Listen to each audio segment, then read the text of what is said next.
Good morning. Good morning, Pastor. Good morning. How are you doing? Oh, we're doing. Yeah.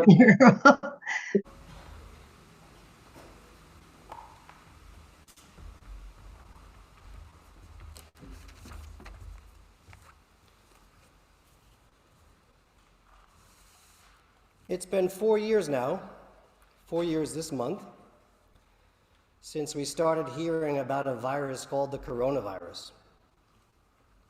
2020 was a difficult year. We all remember that March, where we were, how we coped, how we reacted.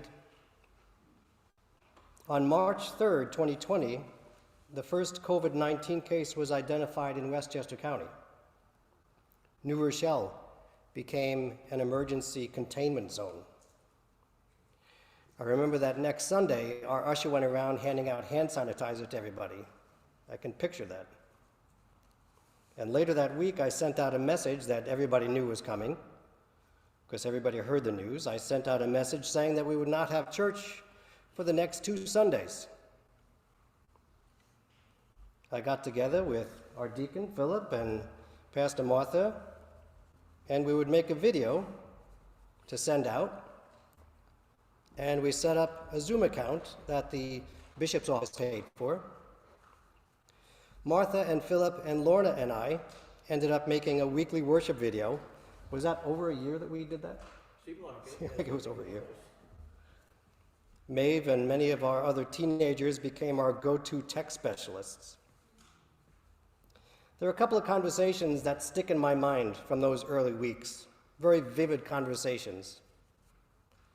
One in particular, I helped with a video that the rabbi and I and some others made for Westchester County, talking about the upcoming holy days. And the producer and I were talking, and I was like, this is just so unprecedented. What word can we use but unprecedented? And he said, but it reminds me of the AIDS epidemic. And I thought, I hadn't thought of that. During the AIDS epidemic, especially early on, there were some who thought that's somebody else's problem and didn't even think about it much.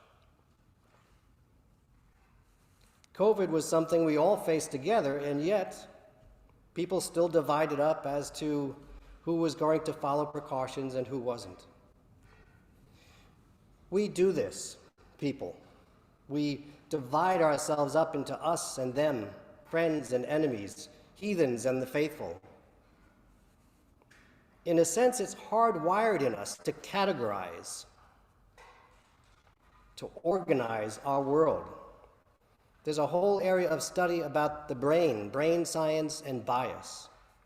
Our brains categorize everything in order to match things up that are similar, match things up that we know with things that are new to us, to group things together. These things are similar. Our brains require that kind of organizing to function. It can become very binary. It's either this or that. Which one are you? The world is not as black and white as we make it to be. We talk about people as black and white, and yet no one is. You may also remember 2020 as the year of protests surrounding George Floyd, his death.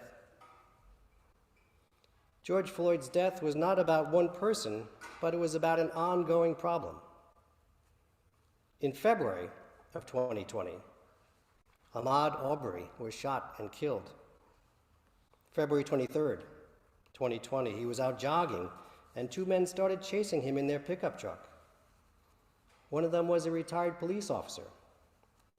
They shot and killed him fatally, and no arrest was made. And the family and some other supporters were really pushing there should be an arrest made. Eventually, a video emerged. If there was no video, there probably would not have been the national attention that forced that arrest. A month after that, Breonna Taylor, asleep in her home. The police entered her apartment with a no-knock warrant. They had the wrong apartment.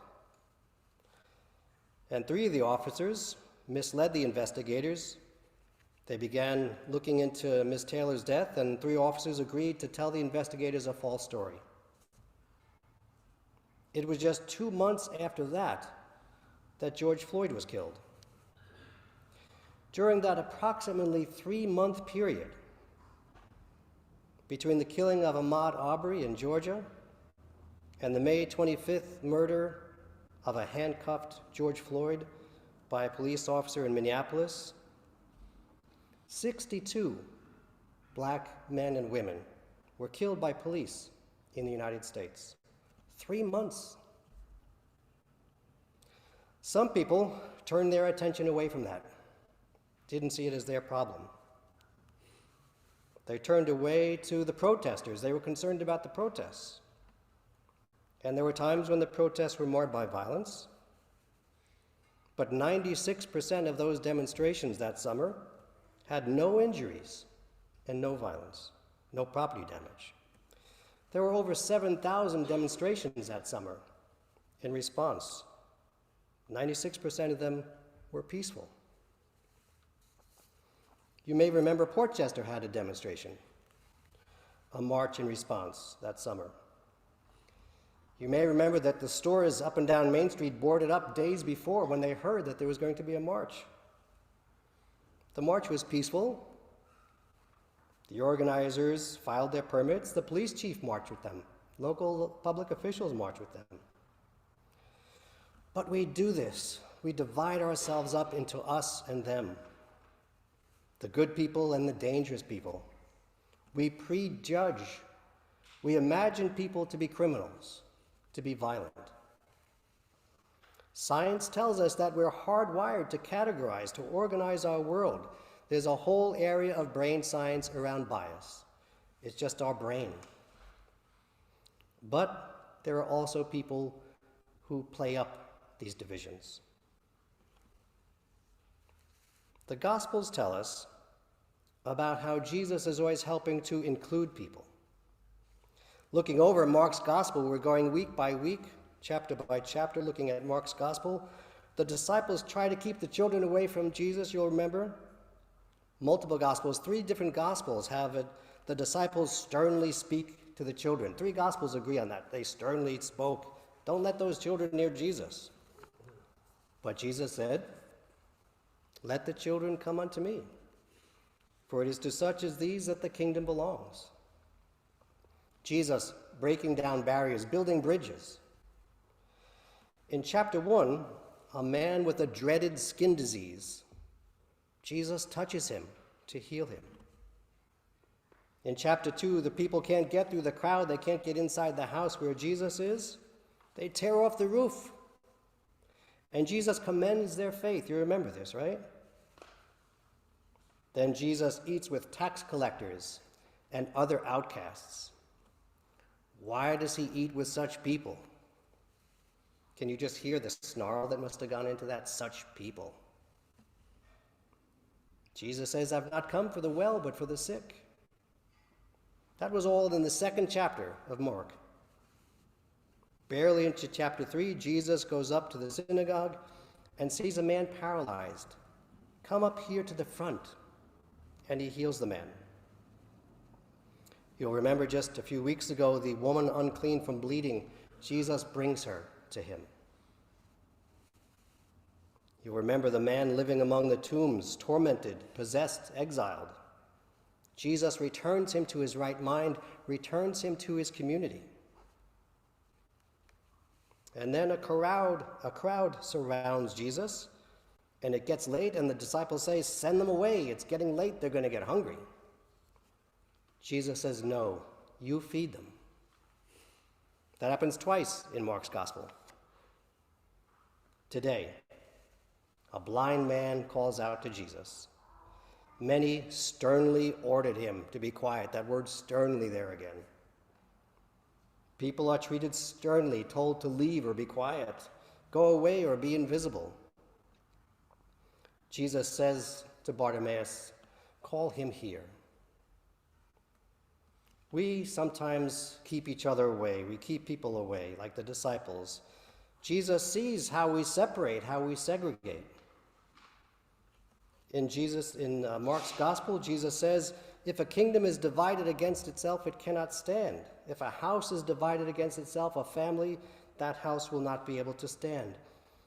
Why do we exclude others? Often it's fear, or often I think our understanding of grace is too small. We think there isn't enough room at the table, not enough grace to go around. We're worried it's going to run out. We're not confident of God's acceptance, God's faithfulness. We fear we're going to miss out.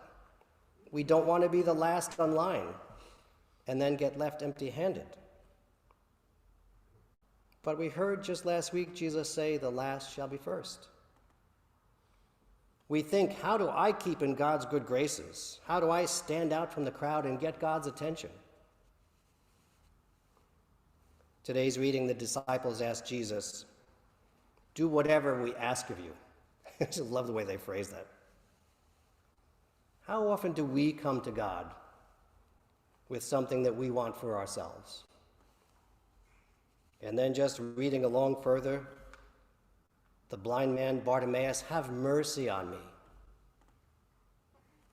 Jesus says, what do you want me to do for you?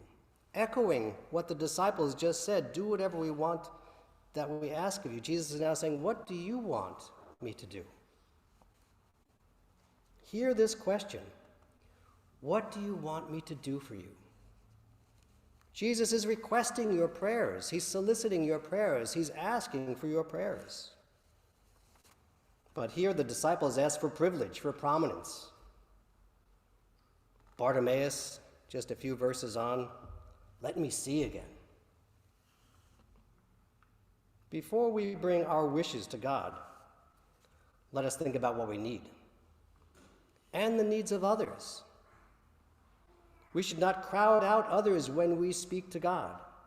Bring others into our prayers. See and hear those who are too often excluded, forgotten, the least among us. God won't let one sheep be lost. We need to see that as our calling.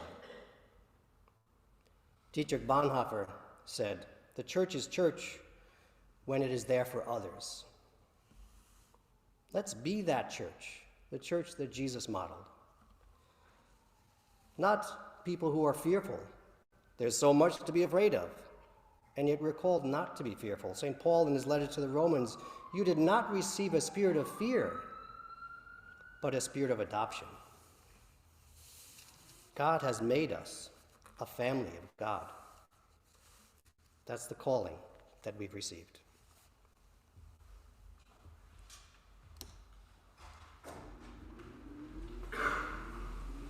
And he gave the cup for all to drink, saying, this cup is the new covenant in my blood.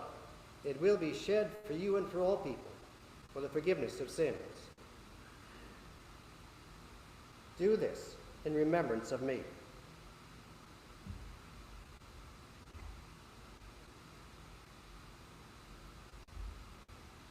Holy, mighty, and merciful God, you call us to your table. Help us that we may always welcome others in full forgiveness, loving compassion, and a wide embrace of acceptance. Send now your Holy Spirit and graciously gather a diverse people with a bold faith. If you're able to stand for the benediction.